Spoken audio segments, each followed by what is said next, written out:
Olá, pessoal. Estamos aqui hoje para bater mais um papo aqui no canal Agroverdades. Gostaria de agradecer a todos que nos acompanham, pedir que, se você não está inscrito no canal, que se inscreva, clique no sininho para que você receba as notificações dos materiais que são postados aí ao longo da semana. E hoje, mais especificamente, nós vamos falar um tema que é da maior relevância, que nós vamos falar sobre produção científica nas áreas de ciências agrárias. Canal Agroverdades, o agronegócio passado a limpo. Apoio Agrominas. Estamos aqui com a professora Concepta McManus, mais conhecida como professora Cone, né? É assim que a gente a trata.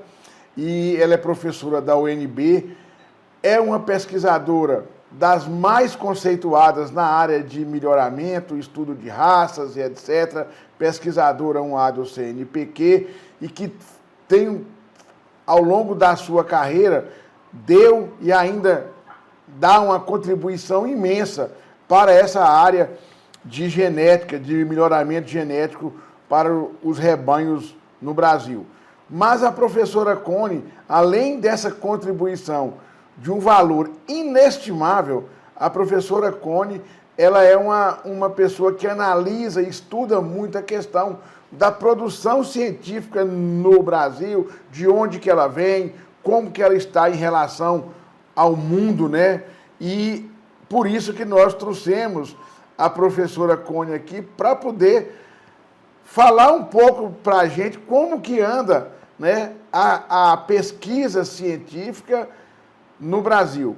Professora Cone, muitíssimo obrigado por estar aqui com a gente, gravando numa terça-feira de carnaval, né? A gente tomar o seu tempo aí. Vocês estão me escapando.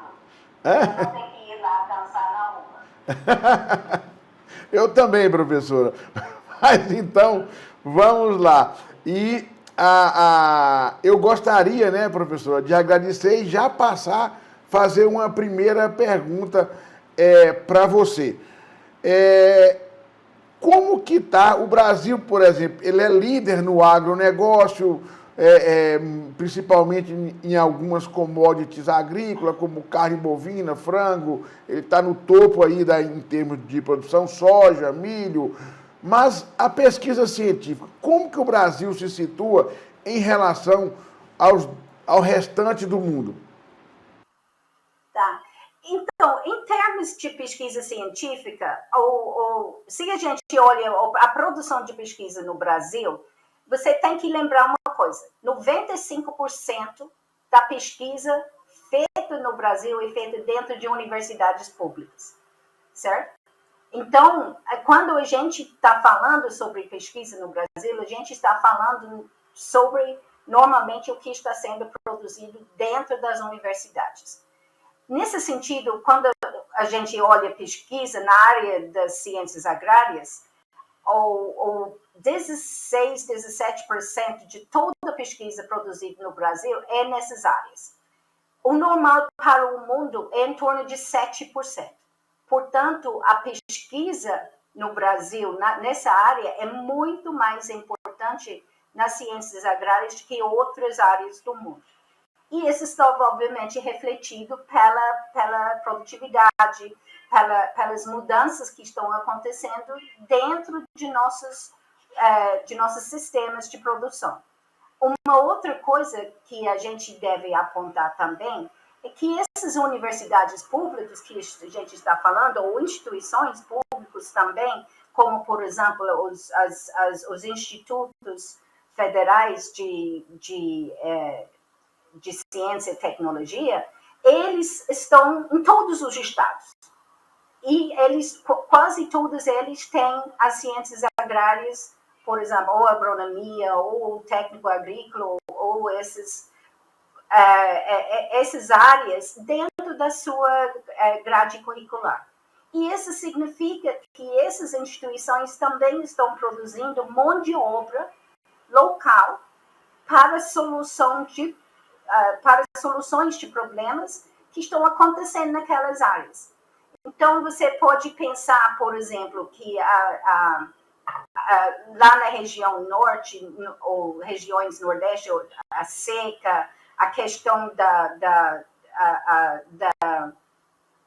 das mudanças que estão acontecendo com a floresta amazônica, etc., que quem está fazendo muitas das pesquisas sobre isso são as instituições públicas. Então, eu acho que assim, muito importante que as pessoas sabem disso. Que as universidades e os institutos federais são fundamentais assim, na sustentação da agronegócio no Brasil. E a gente sabe muito bem, principalmente durante a pandemia, que foi o agronegócio que sustentou o Brasil. Você falou aí a questão em termos percentuais, que 95% do que se produz nessa área de ciências agrárias, ela vem de instituições de ensino, seja pública, privada, mas na maioria esmagadora, a gente sabe que é das instituições públicas.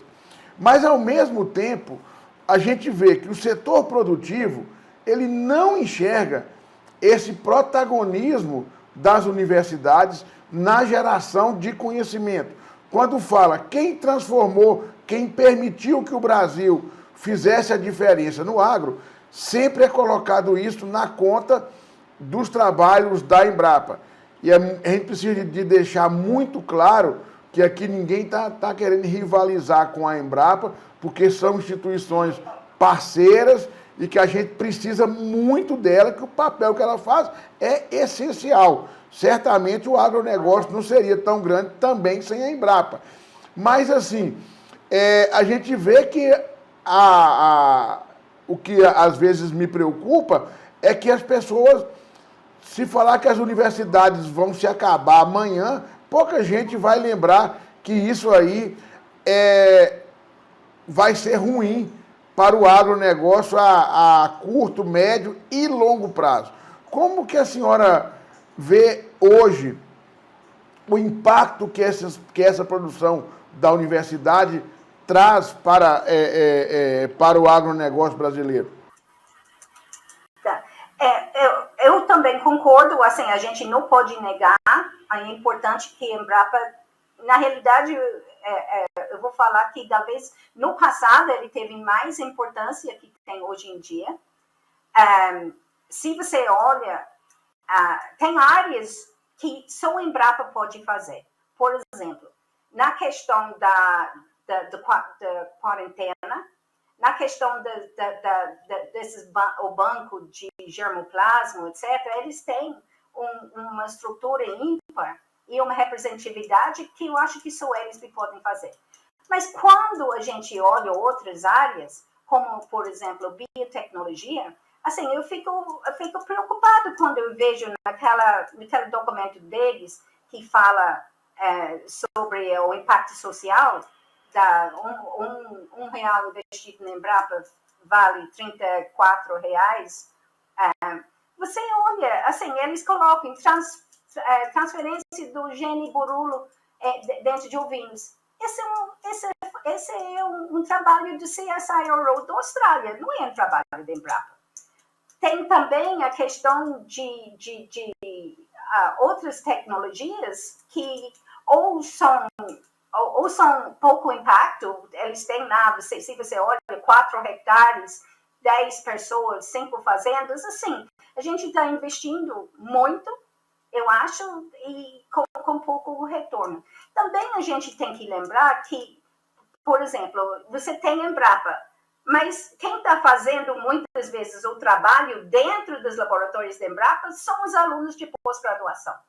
Se você olha os dados da Embrapa, 70% dos trabalhos publicados por eles são em colaboração nacional e mais uns 23% em colaboração internacional. Quer dizer, somente 7% do trabalho da Embrapa é da Embrapa.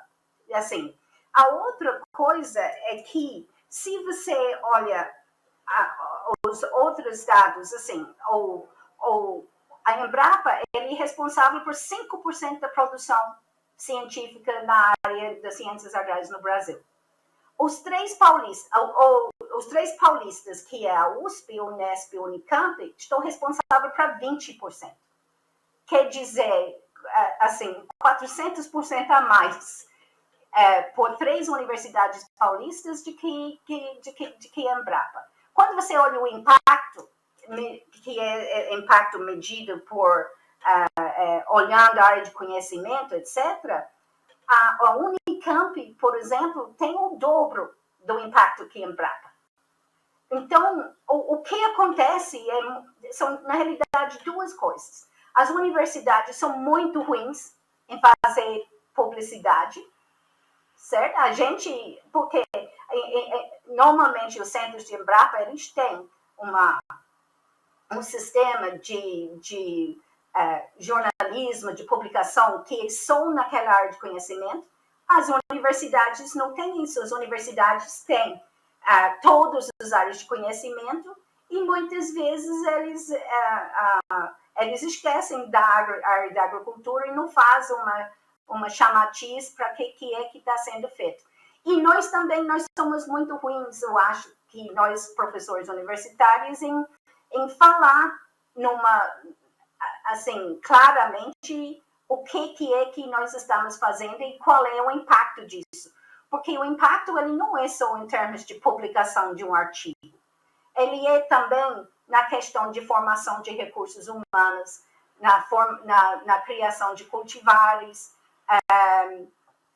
em patentes, essas outras coisas mas a gente não faz esse trabalho, ou a gente não tem como fazer, porque, como vocês sabem, a gente está orientando, a gente está dando aula, a gente está fazendo, às vezes, extensão, etc.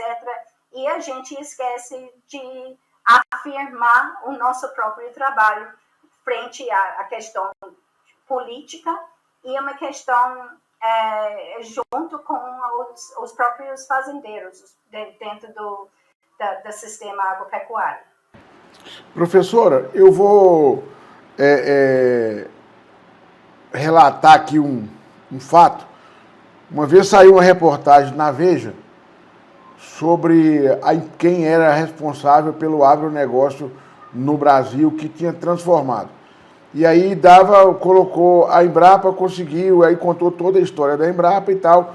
E aquilo me incomodou, assim, bastante.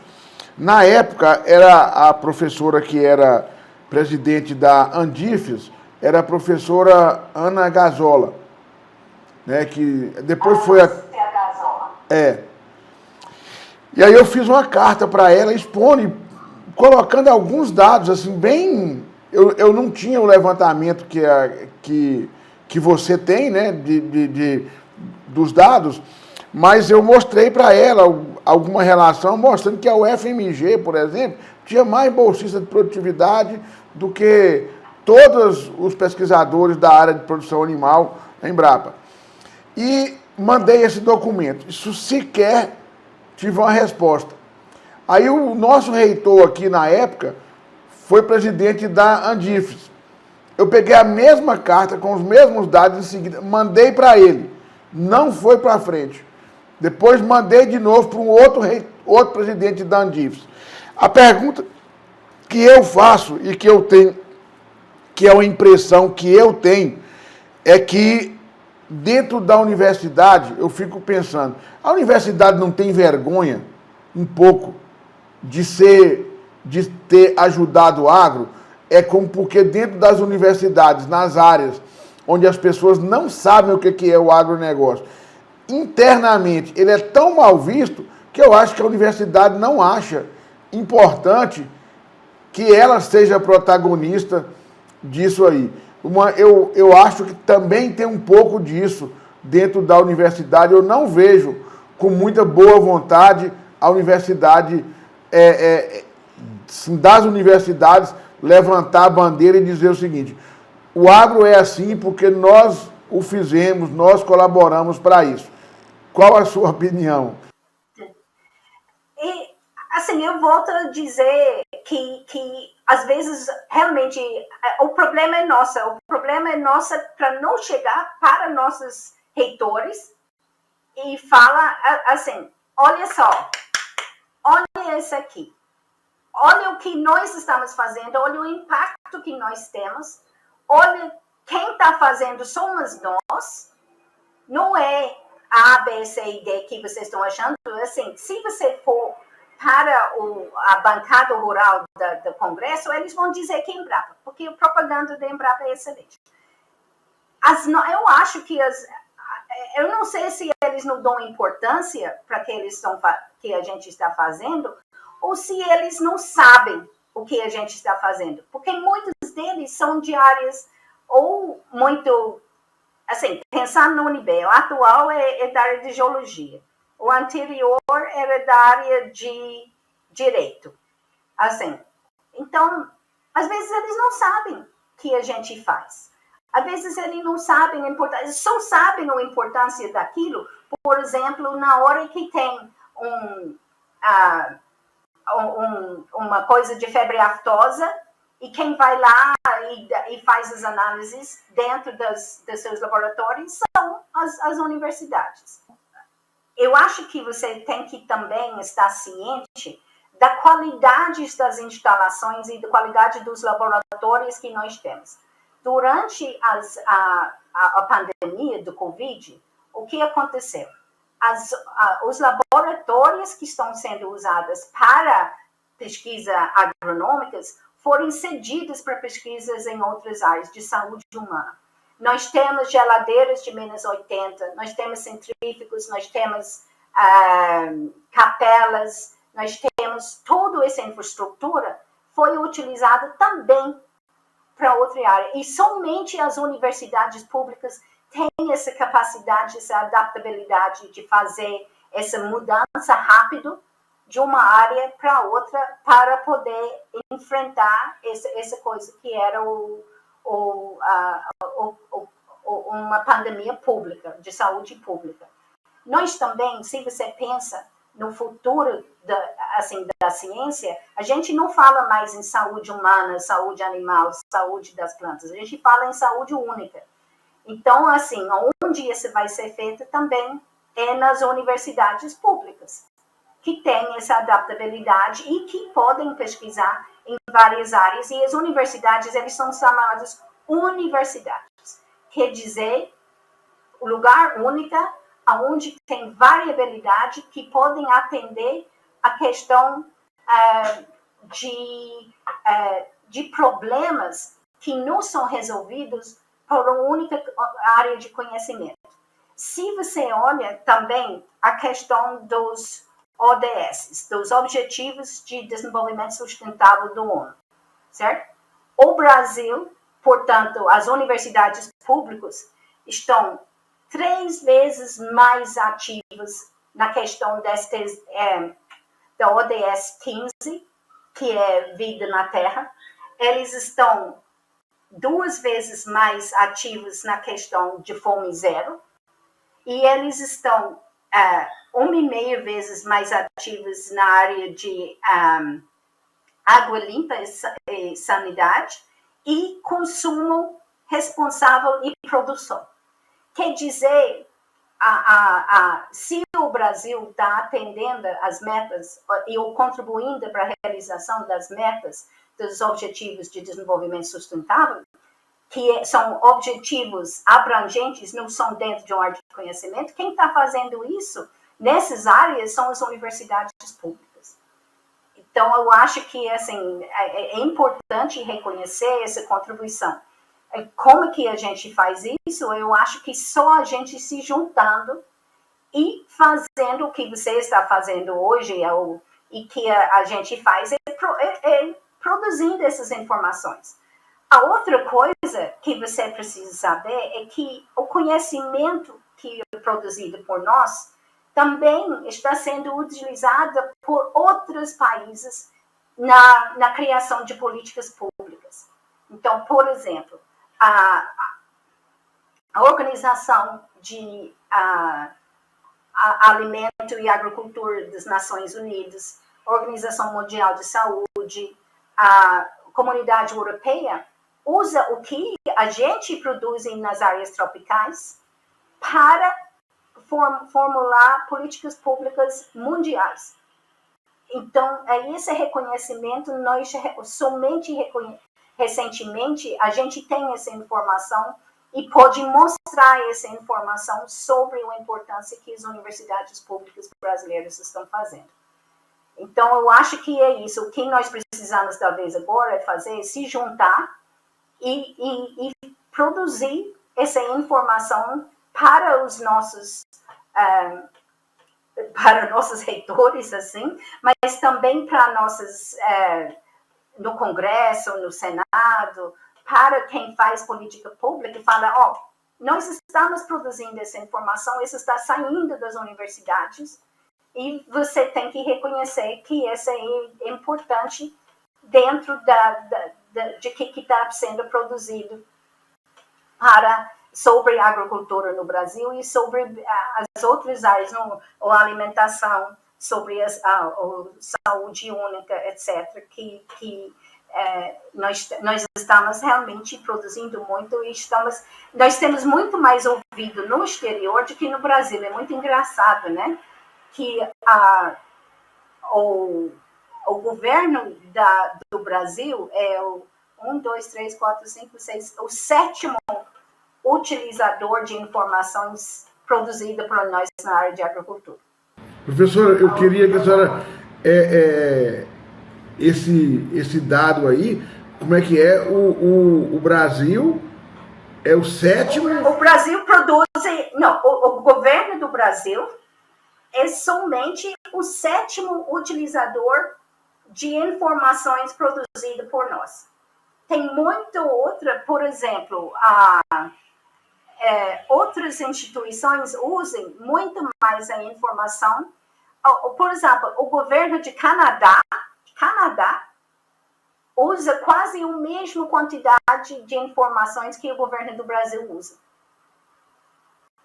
Assim, não é um pouco destonante assim, desse jeito? Por que o governo do Brasil não usa mais informações? Mas, professora, aí eu fico me perguntando, para mim, esse dado que a senhora colocou, ele para mim deixa tudo muito claro, porque se uma pessoa, se eles não conseguem enxergar essa produção e não usam, talvez seja até por isso que eles valorizem tão pouco.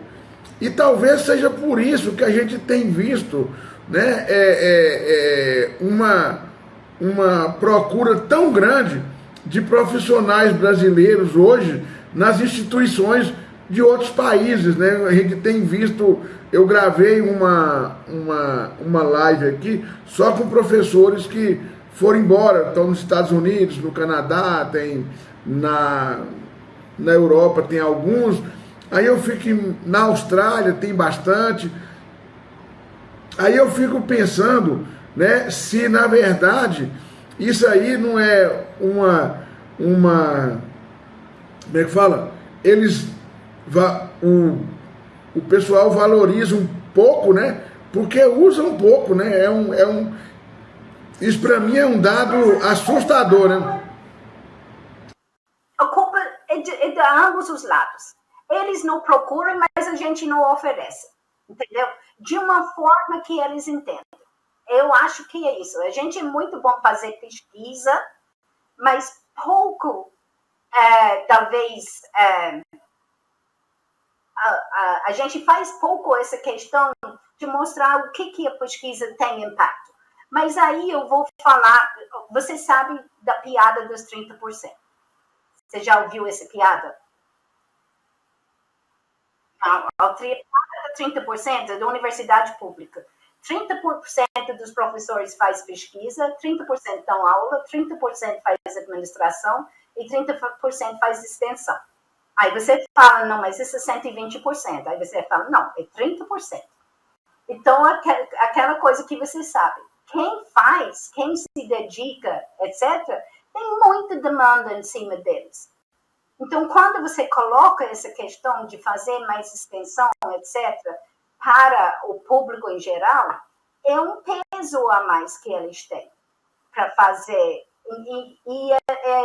Eu vejo muito professor ou, tipo, abandonando ou fazendo, não vou fazer mais, vou fazer o quê? assim, ou se eu vou ficar na minha pesquisa, porque eles estão cansados.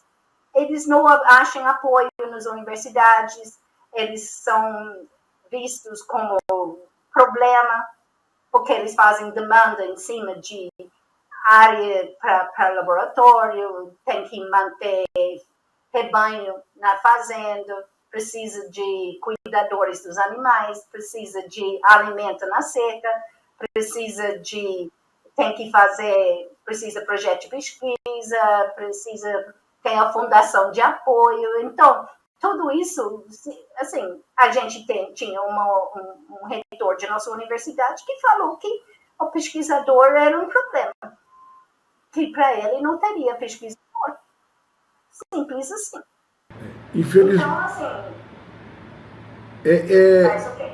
Agora, professora, eu acho assim que eu acho que a gente precisaria, vendo a sua fala aqui, eu acho que a gente precisa, eu acho que a senhora foi muito feliz e muito clara, né? No sentido da gente se mostrar. E às vezes quando um professor vai e procura mais um meio político para poder apresentar dados e tal, o pessoal vê até com maus olhos, o que é um grande equívoco, né? Porque cada vez mais você precisa, né, de que as suas ações sejam vistas por quem hoje é responsável pelo orçamento da União. Hoje as emendas parlamentares aí, eu fico vendo o cara construindo ginásio. Ontem eu passei, professora, num vilarejo, né, e tem um ginásio de esportes que, se pegar todo mundo que mora ali, com certeza não enche 30% do espaço. Então você vê um monte de dinheiro sendo colocado em obras que sabe lá por quê, mas também a gente não está demandando isso aí. Mas eu queria, professora, que a senhora falasse um pouquinho para a gente, em termos de qualidade, né? Hoje, né, a ciência que se produz no Brasil, na área de ciências agrárias, em relação aos demais países, como que nós estamos? Quando você fala de qualidade, você tem que ver o que a gente está falando de qualidade. Qualidade é um termo que ele não tem, ele normalmente ele não é quantitativo, ele é exatamente como fala, qualitativa.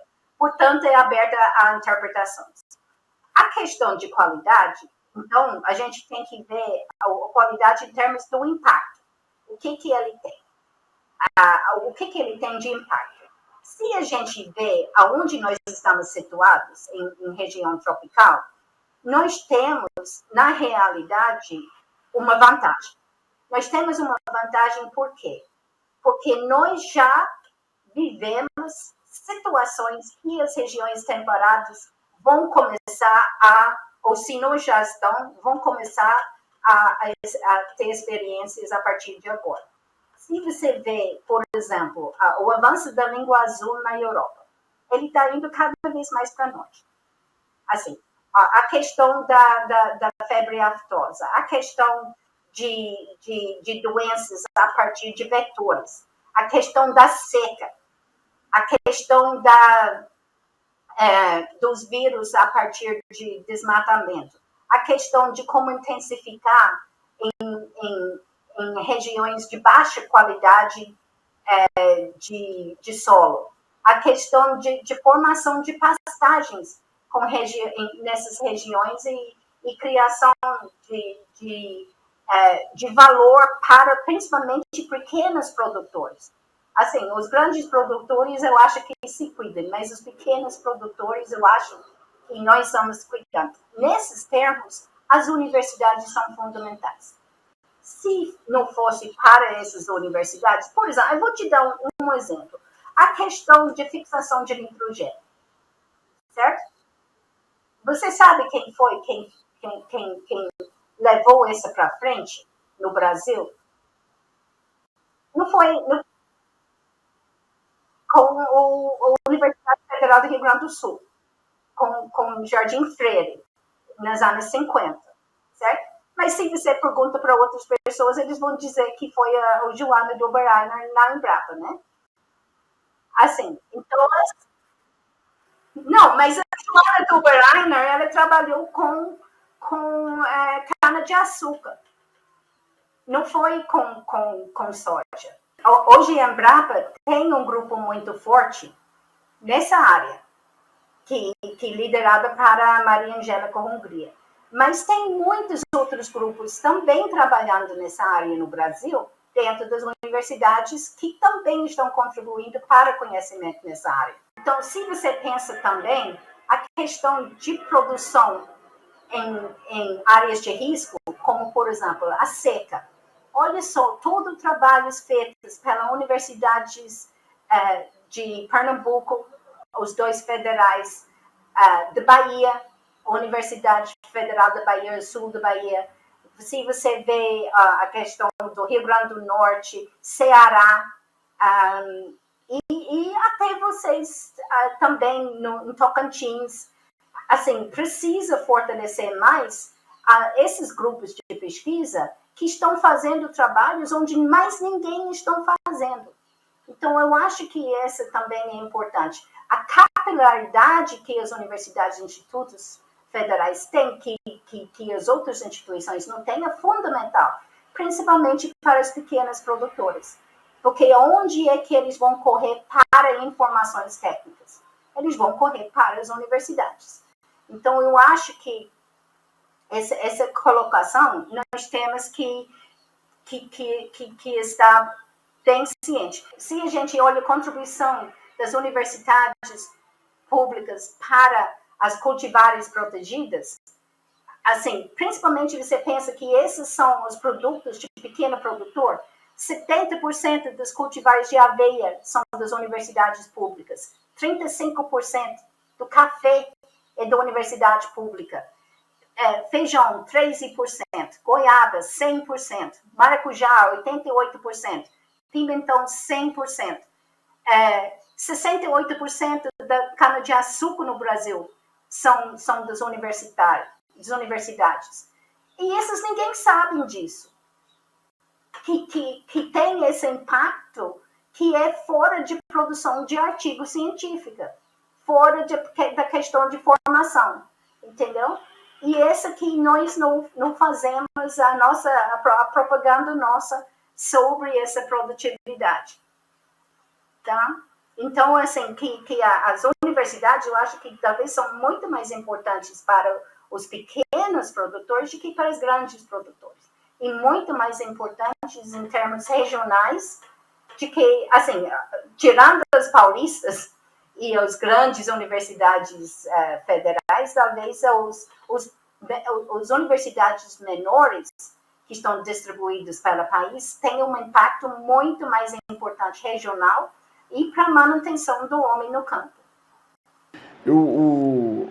Eu acho que a gente precisa de fazer alguns cortes, né, na sua fala, cortes no sentido de mandar alguns trechos e fazer isso chegar na Câmara e no Senado, para que a gente busque um espaço para apresentar esses dados. E uma coisa que eu concordo com tudo que a senhora falou, mas tem uma coisa que eu vivo, né? Eu concordo e sei do que a senhora está falando, que é a questão das instituições que estão no interior.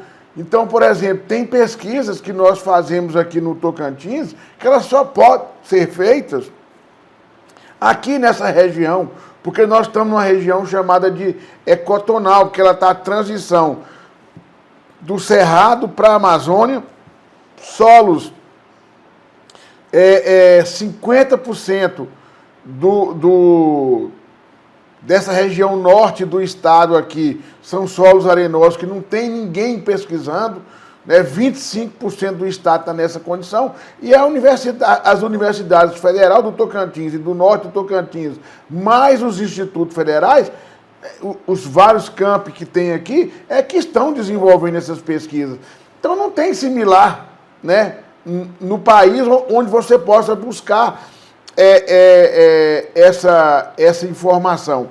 E assim, professora, eu acho que, para mim, é muito óbvio, né, que a gente precisa de mudar essa política, como você disse, né, mudar essa política de se apresentar. A senhora me falou da piada dos 30%, e no interior eles têm um ditado, né, que a galinha que bota o ovo, né, e que não canta, ela não tem utilidade, porque os outros predadores vão lá comer o ovo e o dono dela não vai pegar. E eu acho que a universidade é uma típica de uma poedeira que coloca muitos ovos que poderiam ser utilizados, mas que são abandonados, porque ela também não se incomoda, né, de anunciar. E às vezes o professor, às vezes a pessoa começa a colocar o que ele faz e tal, às vezes é até criticado, né? A pessoa fica se autopromovendo e não tem nada a ver, está promovendo a instituição dele, né? Desde que seja uma coisa de qualidade, tem que ser divulgado. E uma coisa, professora, que eu gostaria nós já estamos aqui, como diz o outro, já há quase 50 minutos aqui conversando, né? E uma coisa que eu tenho chamado muita atenção é que a gente produz muita ciência, publica em periódicos bons às vezes, mas se você não transforma isso também numa linguagem que possa chegar ao produtor, que se fica só no meio científico, ele acaba ele vai chegar no produtor, mas ele não sente de onde que isso veio e não internaliza isso como da universidade. Eu falei o seguinte: se eu fosse presidente da CAPES, professor, não vai acontecer nunca, é óbvio, mas se eu fosse, uma coisa que eu faria é o seguinte: na área de ciências agrárias, o cara que produzisse toda a dissertação e tese, que fossem transformadas, aquelas que isso fosse possível, num boletim técnico, eu daria mais X reais, mais uma bolsa, mais meia bolsa, e hospedava isso num site qualquer, ou criava um centro, né, um canal de divulgação, onde todas as teses do Brasil fossem acessadas. Até isso é difícil. Tá? Eu, às vezes, preciso de pegar uma dissertação da minha escola e é uma trilha praticamente impossível de você chegar. Eu acho que nós podemos cobrar mais da Associação Brasileira de Zootecnia e a Sociedade Brasileira de Zootecnia, porque eles são muito focados também em divulgação entre a comunidade científica e pouco também para o público mais em geral. Eu acho que, por exemplo, se o SPZ, na hora de publicar um artigo, já fizesse um resenho, como você falou, de uma página, sobre a importância daquilo em termos legais, que poderia ser colocado num site diferenciado, não para a ciência, mas para a questão do produtor rural, pode ser interessante. Também, assim, quando você faz as reuniões anuais, que tem uma sessão de divulgação, de impacto, o que aconteceu naquele ano, o que foi novidade, como que isso pode ser utilizado dentro das fazendas. E esse aqui não vai a parte científica, mas vai essa parte mais de propaganda para o jornal local, etc, etc. Eu acho que desse jeito a gente pode também aumentar. E, obviamente, a reunião das sociedades do Nordeste de produção animal, o SNPA, por exemplo, eles usam também maneiras de divulgação diferentes que interessem para os produtores. Eu só queria falar uma outra coisa antes de ir para frente. Você me perguntou sobre impacto. nos sites internacionais, eu falei muito sobre impacto local, que muita pesquisa que a gente faz tem impacto local. Mas nós também fazemos impacto internacional, certo? Se você olha a produção da nossa na área de ciências agrárias, quase 30% é feito em colaboração internacional. A Unicamp, por exemplo, ele tem um impacto quase 50% a mais nesses índices do que a média mundial. Quer dizer, ele é tão bom quanto ou melhor de que muitas pesquisas feitas em países dos Estados Unidos ou da Inglaterra ou da França, etc. Então, nós temos, e nós também temos áreas de conhecimento que nós somos muito além da média mundial. Nós publicamos um artigo, acho que foi em 2020, chamada Produção Científica Brasileira, eu acho que foi para não usar métricas, mas profiles. Como é que é profile? Para ver o que é. Porque você não pode esperar que todo mundo é bom em tudo, certo? Então, se você olha a cada uma das... A gente olhou todas as universidades do Brasil e viu aonde é que eles estavam publicando, onde eram bons, onde eram ruins. E era muito fácil ver que cada um deles tinha um perfil diferente e um lugar diferente onde eles se destacaram. Então, eu acho que isso é importante, porque você sabe que tem um ditado também, já que a gente está falando de ditado, que o ser humano médio tem um seio e um intestino, certo? Então, por quê? Porque o ser humano é metade homem, metade mulher, então, se você olha na média, você vai ter uma coisa que não existe. Mas quando você olha partes específicas daquilo, você tem coisas que são brilhantes e coisas que não são tão bons. E que você tem que, então, destacar esses perfis de onde essas universidades têm uma inserção melhor. E muitas das universidades brasileiras, principalmente nas regiões menos favorecidas, têm essa vantagem. Porque eles fazem pesquisa que mais ninguém está fazendo e que vai ser útil para o mundo inteiro no futuro por causa das mudanças climáticas, etc., que estão acontecendo e que o Brasil já tem avançado nesse sentido que as outras regiões do mundo não têm.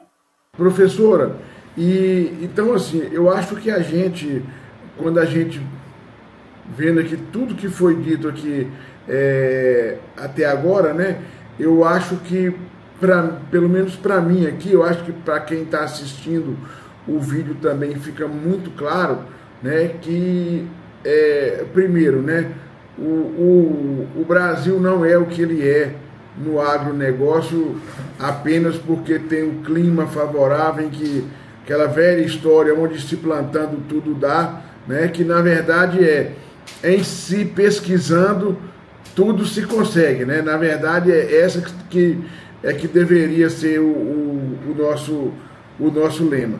Eu, assim, sinceramente, eu acho que é uma pena que esses dados e essas informações que você mostrou aqui hoje, isso deveria, o dia que o aluno entrasse na universidade, ele deveria receber isso num boletim informativo, para que ele saiba o que é a universidade pública brasileira. Mas, principalmente, eu acho que nós temos que procurar caminhos, ver como que a gente pode fazer para que a gente torne, né, essa produção científica brasileira mais visível, até para que ela possa ser salva.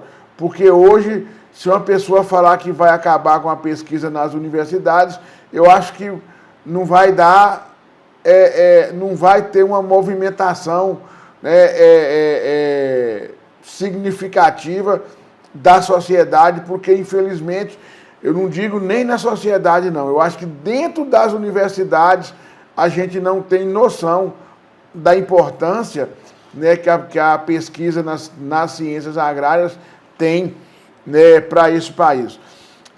Professor, eu queria então te agradecer, tá, pela apresentação e pela fala que para mim foi, eu confesso que eu não sabia de mais da metade do que a senhora, que você disse.